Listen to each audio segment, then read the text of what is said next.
Dans cette étape, il va s'agir pour vous d'évaluer le travail nécessaire pour mettre en qualité les fichiers que vous avez ouverts.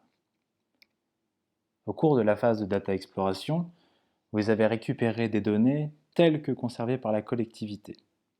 Et ces données ont été produites pour servir un certain but. Si on reprend l'exemple du fichier contact contenant la liste de tous les commerçants de la collectivité, celui-ci a été créé dans le but de permettre aux agents de contacter rapidement les commerçants avec lesquels ils travaillent. Et cette finalité a nécessairement influencé la manière dont ce fichier a été structuré et son niveau de qualité. Or, dans ce challenge, votre but est de mettre à disposition de tous des données ouvertes, qui ont un but et une finalité bien différente de celle de la collectivité.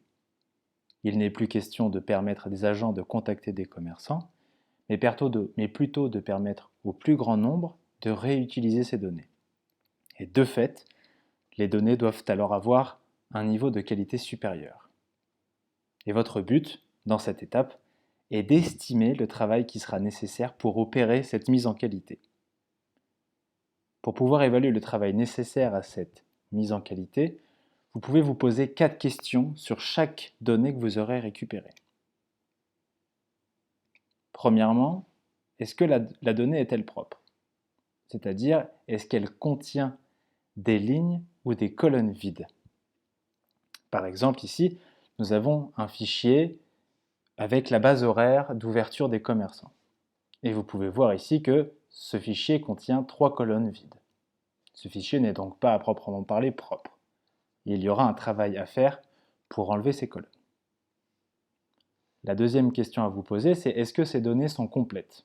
C'est-à-dire, est-ce que ces données contiennent toutes les informations qui sont nécessaires pour qu'on puisse utiliser ces données? Encore une fois dans cet exemple, pour qu'une base horaire ait du sens, il faut qu'on ait le nom du commerçant, il faut qu'on ait les horaires d'ouverture, mais il faut aussi qu'on ait son emplacement géographique. Sans ces 3 colonnes, comment est-ce qu'un citoyen pourrait-il savoir quand est-ce qu'il peut se rendre dans sa boutique préférée? Et pour que ces données soient complètes, vous allez alors devoir compiler plusieurs sources d'informations. Dans mon exemple de la base horaire des commerçants, on voit qu'on a bien le nom du commerçant, on voit qu'on a aussi bien les horaires d'ouverture, et on voit qu'il nous manque la géolocalisation des commerçants. Et c'est une information que vous devrez venir agréger à ce jeu de données. Ensuite, il faut que ces données soient exhaustives. Et autrement dit, c'est-à-dire qu'elles doivent contenir autant de lignes possibles pour pouvoir représenter au mieux un phénomène. Dans notre exemple, il va s'agir pour vous de savoir est-ce que ici du coup une ville avec 137 commerçants, est-ce que c'est cohérent par rapport à la commune que vous accompagnez? Est-ce qu'elle en a plus? Est-ce qu'elle en a moins?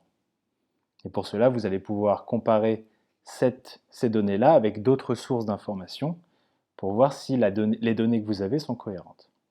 Si vous vous rendez compte que non, alors c'est qu'il y a un certain travail à fournir.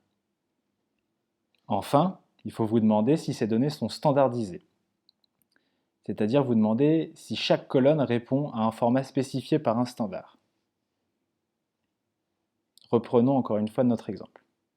Cette base horaire répond ici, le temps pour moi de le retrouver,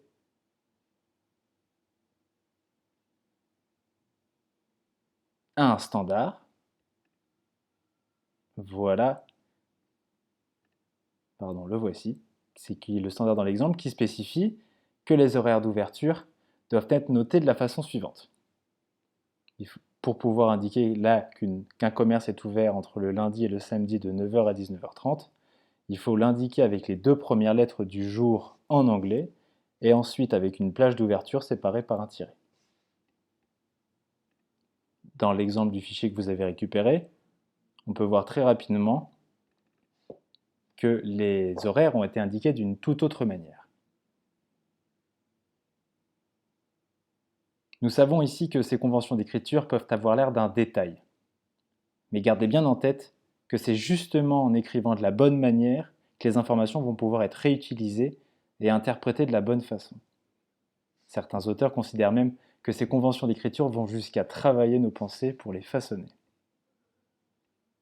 Avec ces 4 critères en tête, vous allez donc pouvoir estimer le travail de mise en qualité qui est nécessaire.